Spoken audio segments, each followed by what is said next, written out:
بەرداوامە بین لەگەڵتان لە بەیانی کورسات نیوز تەوەری بەرنمەکانمان دەست پێ دەکەین گفتوگۆ لەبارەی بابەتەکانی بەیانی کورسات نیوسەوە دەکەین هەروەک لە هەواڵەکانیشا بینیمان و بە درێژایی دوێنێش کورسات نیوز ڕووماڵی هەبوو لەسەری کە دوێنێ لەلایەن سوپای پاسدارانی ئێرانەوە چەند بنکە و بارەگایەکی حیزبەکانی ڕۆژهەڵاتی کوردستان لە ناو هەرێمی کوردستاندا بۆردومان کرا کە بەداخەوە قوربانی لێکەوتەوە هەم لە کوژرا و هەم لە بریندار و دڵە ڕاوکێشی لە نێو هاوڵاتیانی ئەو ناوچانە دروست کرد سەبارەت بە ئەم پرسە ئایا بۆچی لەم کاتەیە سوپای پاسدارانی ئێران ئەو ناوچانە بۆردومان دەکات و هەروە ئەو کارداناوانەشی کە لی کەوت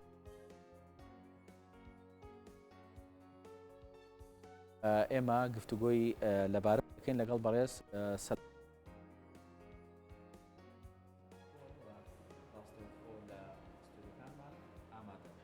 سلام ئەم کاتت بەخێر بێ با سەرەتا لەو بابەتەوە دەست پێ بکەین بزانین پرسیارەکە ئەوەیە ئایا کۆماری ئیسلامی ئێران بۆچی لەم کاتەیە بۆردومانی ئەو ناوچانەی هەرێمی کوردستان بەڵێ سەرەتا بەیانی بەڕێستان و بینەران و ویسەرانی کەناڵی کورسات نیوز باش لە ڕاستیە ئەو ڕووداوی دوێنێ ڕوویدا ڕووداوێکی یەکجار خەمبار و ناخۆش بوو کۆ ژمارەیەک لە پێشمەرگە و هاوڵاتی مەدەنی شەهید بوون و هەروەها ژمارەیەکی زۆریش بریندار بوون پرسە سەرخۆشی لە کە سوکاریانەکەن و هیواداری نەم ڕووداوانە دووبارە نەبێتەوە لەبەری هەرێمی کوردستان هەرێمێکی سەقامگیرە هەرێمێکی ئارامە و هەرێمەکە مای مەترسی نییە بۆ هیچ یەکێک لە وڵاتانی دراوسێ و ئەو ڕایاڵە پەیوەندیە ئابووری و سیاسی و بازرگانی فەرهەنگی کە لە دروستبوونی هەرێمی کوردستانەوە هەیە بەڵگەی هەڵسوکەوتی تەندروستانی هەرێمی کوردستانە لەگەڵ وڵاتانی دراوسێ لە ڕاستیا دووبارە بوونەوە یاخۆ ڕوودانی ئەو ڕووداوی دوێنێ پەیوەندی بەوەیە کە لە ڕۆژانی ڕابردوو لە ئێران خۆپیشاندان لە شارەکانی ئێران بە ڕۆژهڵاتی کوردستانیشەوە خۆپیشاندانی مەدەنیانە هەبووە و دۆخی سیاسی و دۆخی کۆمەڵایەتی لە ناوخۆی ئێراندا دۆخێکی ناسەخامگیر بووە و کۆماری ئیسلامی ئێران پێی وایە کە بەشێک لەو هێزە سیاسیانەی کە هێزی بەرهەڵسیکاری ئەون و هێزی کوردین کە لە ناوچە سنووریەکان و بەشێکیشان لە ناو خاکێرەمی کوردستانەکە نیشتەجێن ڕۆڵی سەرێکیان هەبووە لە مۆبیلیزەکردنی خەڵک لە شارە کوردیەکانە بۆ بەگژاتچوونەوەی کۆماری ئیسلامی ئێران و تەشجیعکردنی و خۆپیشاندانانەی کە هەبووە سەبارەت بە شەیدکردن یاخود کۆچی دوایی و مردنی ژینە ئەمینی بۆیە ینی ئێران چەند جاری کەش یەکەم جار نییە کە تۆبارانی ناوچە سنووریەکان و یاخود بەردومانی ناوچە سنووریەکانی هەرێمی کوردستان کاوە لەگەڵیشیا بنگە و بارەکەکانی پارتە سیاسەکانی حیزبی دیموکرات پارتی ژیانی ئازاد کۆمەڵی شۆڕژگێر ئەوانی کە کۆمەڵێک پارتی سیاسین لە هەرێمی کوردستانە و لە ناوچە سنووریەکانە وجودیانەوە لە ناوچەکانی شا بڵێ لە ناوچەکانی پارێزگای سلێمانی هەولێریشا بنکە و بارەگایان هەیە لەلایەن هەرێمی کوردستان و ڕێگەیان پێدراوە باش بۆچی ئەم ڕێکارانە هەمیشا بینین ئەگیرێتە بەر لەلایەن وڵاتانی دراوسەی هەرێمی کوردستان و عێراقیشە یعنی بینین هەم تورکیا تۆبارانەکە هەم بەفرۆکە بۆمبارانەکە هەم ئێرانیش ئەم هەڵوێستە ئەگرێتە بەر یعنی لە عێراقا لەگەڵ عێراقا کەناڵێکی دیبلۆماسی نەماوە بۆ گفتوگۆکردن لەسەر ئەم بابەتە تاکو بە ڕێگەی سەربازی یەکلا بکرێتەوە بەڵێ خۆی لەبەری هەرێمی کوردستان هەرێمێکی فێدرالە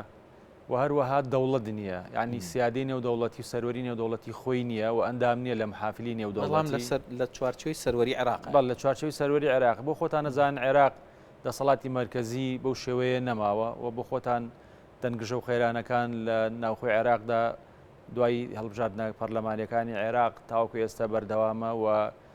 ناکۆکی لایەنە سیاسیەکان لەسەر پۆستە سیادیەکانی سەر و کۆمار و پۆستەکانی ترێشتا ماوەتەوە و دووری لایەنە سیاسیەکان و جیهانی کێبڕکێوای کردووە کە دەسەڵات و سەروەری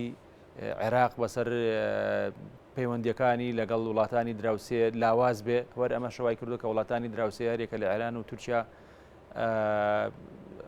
ناو بە ناو بە گوێرەی بەرژەوەندی و مەترسیەکانی ئاسایشی نەتەوایەتی خۆیان بردومان و تۆبارانی ناوچە سنووریەکانەکەن و هەندێک جار ئۆپراسسیۆنی سەربازی ئەنجامەدەن لەو ناوچە سنووریانە بە بیانی بوونی ئەوەی کە تورکیا چەکدارانی پارتی کرێکەکانی کوردستانەوەی کە ئێرانیشە بە بیانووی هێزە کوردیەکانە کە لە ناوچەکانی سنوورەکانی هەرێمی کوردستان و ناو خاکی هەرێمی کوردستانان بۆیە عێراق لە ئێستا لە قۆناغێکی لاوازیدایە بۆیە ئەرچی عێراق حکوومەتی عێراقە کە لە ڕێگەی کەناڵی گفتوگۆ لە ڕێگەی وتوێژی ئاشتیانەوە بتوانێت ئەو کێشانەی کە هەیە یاخود ئەو هەواجسانەی ئەو ترسانەی کە کۆماری ئیسلامی ئێران یاخود تورکیا هەیەی بتوانێت لەسەر مێزی گفتوگۆی لەسەر بکەن و بتوان بگەنە شێوازێک سیغەیەک لە پێکهاتن بۆ ئەوەی کە چکە تەنها ئاسایشەکە ئاسایشی هێزە سیاسیەکانیە لە هەرێمی کوردستان ئاسایشی ئابوووریە ئاسایشی کۆمەڵایەتیە و سەرجەم بوار و کایەکانە کە هەرێمی کوردستان هەرێمێکی ئارام بووە بەنسبەت وڵاتانی دراوسی و پێویستە لەسەر وڵاتانی دراوسێ ڕێز لە ئارامی و ڕێز لە سەروەری هەرێمی کوردستان بگرن. باشە مامەستا بۆچی ئێمە هەمیشە لەم حاڵەتانەیە هەڵوێستێکی ڕوونی حکوومەتی عێراق نابینین ینی بەڕوونی ئاماژە بە شتەکە ناکە لە ڕاستیە لەبەرەوەی کە هەرێمی کوردستان هەرێمێکی فێدرالە و لە چوارچەوەی عێراقیشدایە عێراق پێی وایە کە ئەوە ئەرکی حکوومەتی هەرێمی کوردستان خۆیەتی ناوچە سنوورەکانی پارێزێ و هێشتا ئەو مامەڵە تەندروستە نەکراوەکو دەوڵەت دیارە ئەرکی دەوڵەت پاراستنی ئاسایشی نەتەوایەتی خۆیەتی پاراسی سنوورەکانی خۆیەتی پاراستنی کیانی جوگرافی و بڵێن قوارێ جوگرافی سنوورەکانی خۆیەتی و لەگەڵیشیە هاوڵاتیەکانی خۆی کە هاوڵاتیانی هەرێمی کوردستانیش و دانیشتوان و نەتەوەی کوردیش بەشێکە لە گەلی عێراق پێویستە حکوومەتی عێراق بتوانێت ئاسایشی وان بپارێزێ و بتوانێت بەرژەوەندەکان پارێزێ بۆیە هەڵوێستەکان لەبەرەوەی ناکۆکی هەیە ینی ئێستا تۆ لە حکوومەتی عێراقدا کۆمەڵک هێزی سیاسی بە شیعە و بە سونەوە لە کێبڕکەیەکی سەختدان بۆ خۆتان لە ناو ماڵیشی ئەژدان ناکۆکێکی قوڵ هەیە لەسەر پێکێنانی حکوومەت لەسەر کۆمەڵی پرسی سیاسی جیاواز ئەمە وای کردووە کە دەسەڵاتی ناوەندی لە عێراقدا دەسەڵاتێکی لاوازە و خۆی جارێ سەرقاڵە بە کێشەکانی خۆیەوە و زۆر جاریش هەڵوێستەکانی هەڵوێستێکی زۆر شەرمنانە بووە بە نسبەت ئەو پەلاماردان و ئەو دەستدرێژانەی کرێتە سەر خاکی هەرێمی کوردستان. باش بەیاننامەکەی سوپای پاسدارانی ئێران ئەڵێ ئێمە پێشتر ئاگاداری ئەم بارودۆخەمان کردوتەوە ینی وتومانە ئەم بارودۆخە ڕوئەیە بەڵام گوێ نەگیراوە بۆ بارودۆخەکە ینی ئەمە لێکدانەوەی چی بۆ ئەکرێن ئەوان بێگومان چەند جار لەم حاڵەتەی دوێنێ و ئێستاە لە ڕابردووژدا چەند جار ئەوان دەسەڵاتدارانی هەرێمی کوردستان ئاگادار کردوتەوە لە بوونی چەکدارانی پارتە سیاسیە بەڕێوەبەرەکانی حکوومەتی ئێران و پارتە کوردیەکان کە نەبنە مای مەترسی لەسەر ئاسایشی نەتەوایەتی ئێران و لەسەر ئەو بارودۆخانەی کە هەیە لە ڕاستیا بۆ خۆی ئەم کێشەیە کاگە ڕەنج نەکتەنا لە هەرێمی کوردستان لە بەشێکی زۆری وڵاتانەیە کە هێزی چەکداری بەرڵسکار لە ناوچە سنوورەکانە جێگیر ئەبن و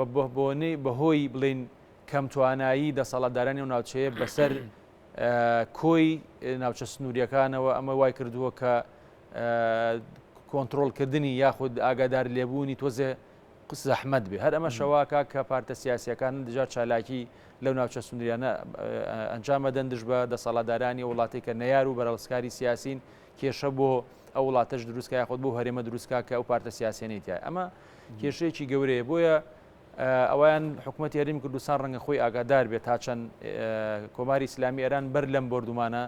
بڵێن ئەوانی ئاگادار کردوتەوە ئەو وەڵام ڕەنگە لای ئەوان بێ بەڵام ئەم کێشەیەکی گەورەیە و ڕەنگە تۆزێ چارەسەرکردنیشی مەحاڵ بێ و ئەوەی کە زۆر گرنگە بەڕاستی لەم خاڵەیە ینی دوو خاڵی گرنگە هەم هەرێمی کوردستان و ئاماژەمان پێدا هەرێمێکی سەقامگیر و ئارام بووە مای مەترسی نەبووە لەسەر بەرژەوەندی هیچێک لە وڵاتانی دراوسەی تورکیا و ئێران و ئێمە بێوەکو هەرێمی کوردستانیش ئەوە لە بەرچاو بگرین کە هەرێکە لە تورکیا و ئێرانیش دوو وڵاتی دراوسی گرنگن بەنسبەت هەرێمی کوردستانەوە هەرێمی کوردستان ئەگەر بیێ هەرێمێکی سەقامگیر و گەشەکردو بێ پێویستە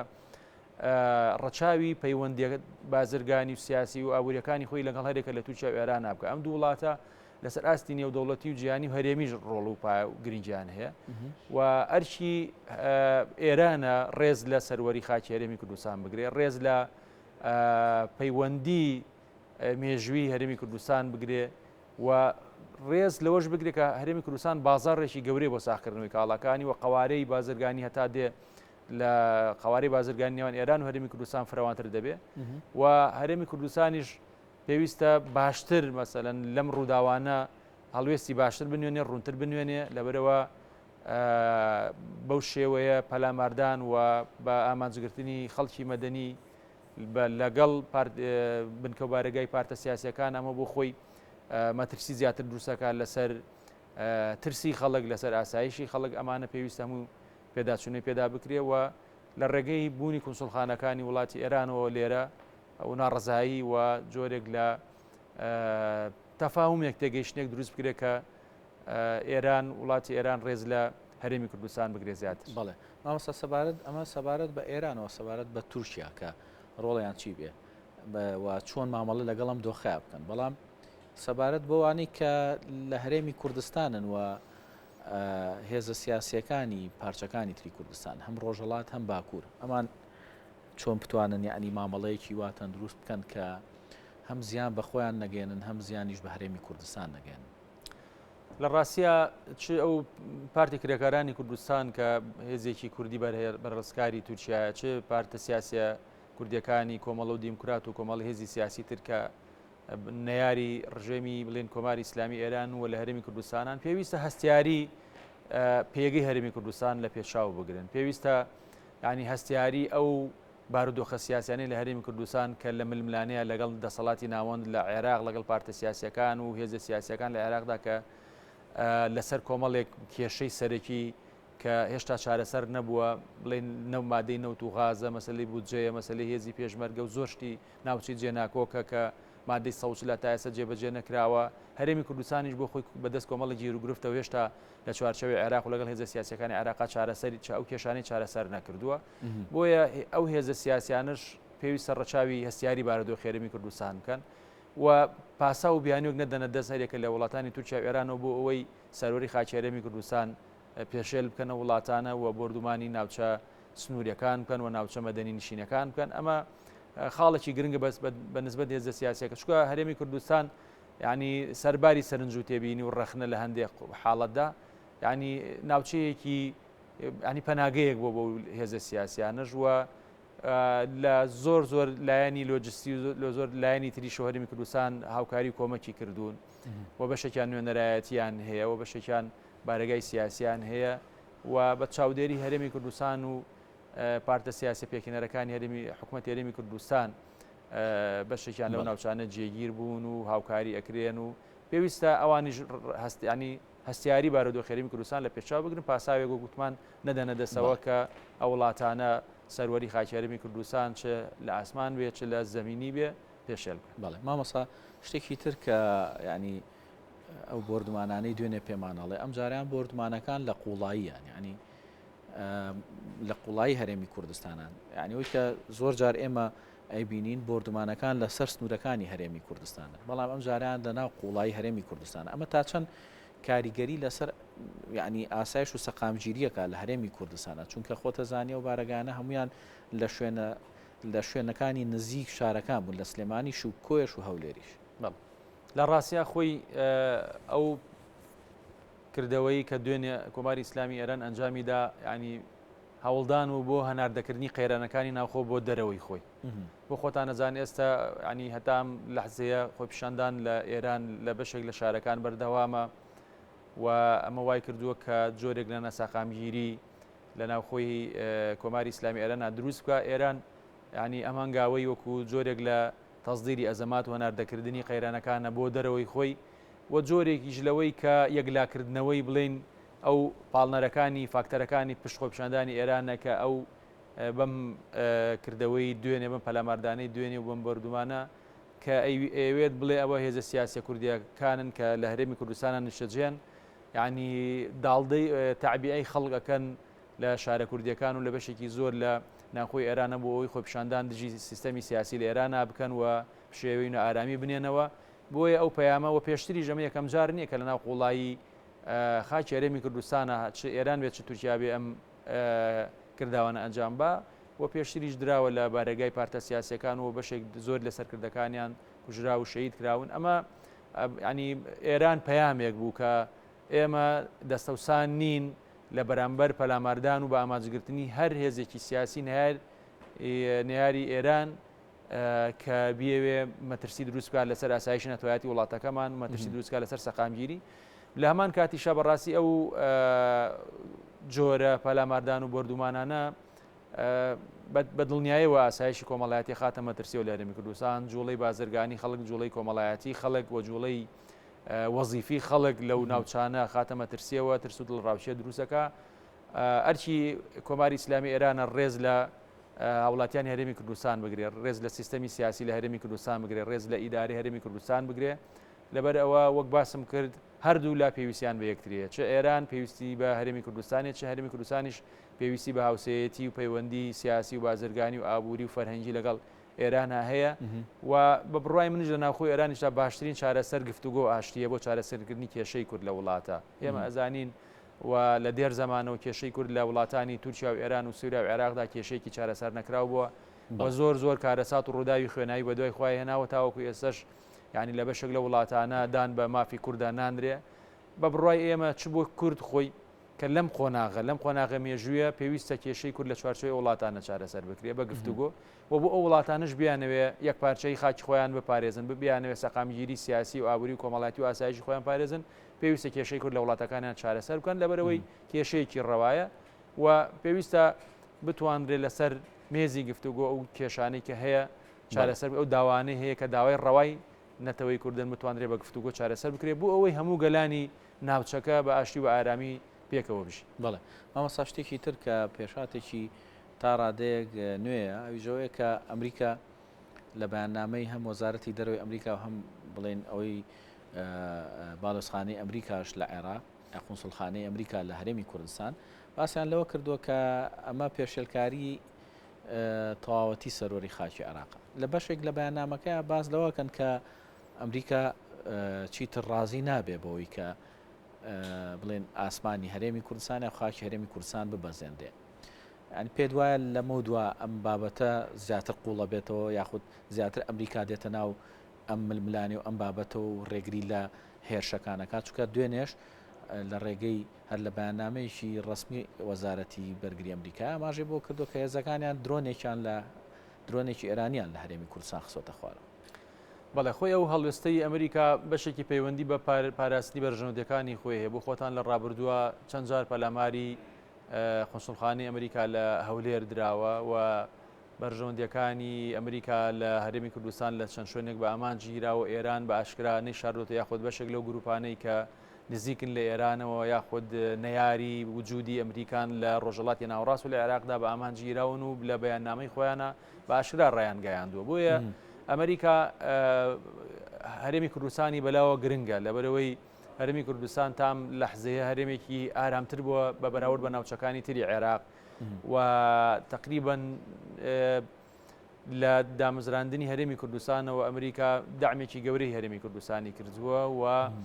ئەزمونێکی باشیش بووە لە ڕووی ینی تا ڕادێک سەرباری کەم و کورتەکانی دیموکراسیەت بەڵام قوبولکردنی جیاوازی بە ئەو پێکەوە ژیانی لە هەرێمی کوردستانەیە کە لە لای ئەمریکا وڵاتانی ئەوروپا خۆراوا شتێکی گرنگ بۆ هەرێمی کوردستان توانێتی کار لەسەر ئەمانە بکە ئەمەی وای کردووە کە ئەمریکا نایەوێت هەرێمی کوردستان کە هەرێمێکە وەک ناوچەیەکی استراتیژی گرنگی خۆی لێ دەڕوانێ بکەوێتە مەترسیەوە بەڵام ئەمە ینی تەشەنەسەندنی ئەمە ڕەنگە مەترسیدار بێ و کاتە ڕەنگە هەرێمی کوردستان بێ بە شوێنی یەکلاکردنەوەی ململانێ جیهانیەکانی ئەمریکا و ئێران و ئەو کاتە تەنها ئێمە وەکو هەرێمی کوردستان زەرمەند دەبین بۆیە پێویستە ئێمە داواش لەوە بکەین کە ئەوانیش بە گفتوگۆ هەر شتێکە بێ بتوان چارەسەری بکەن نەک بە زمانی سەربازی و چەک لەبەرەوە تەنها ئێمە دەبین بە قوربانی وەک چۆن لە جەنگەکانی تریشا خاچی کوردستان قوربانی بووە. بەڵێ زۆر سپاس بۆ بەڕێز سەلام عەبدولکەریم کە بەڕێزان مامۆسای زانکۆن و ئەمڕۆ لەگەڵمانان لە تەورێکی بەرنامەکە ئامادە بووی. سپاس مامۆستا گیان ماندوومان کردی.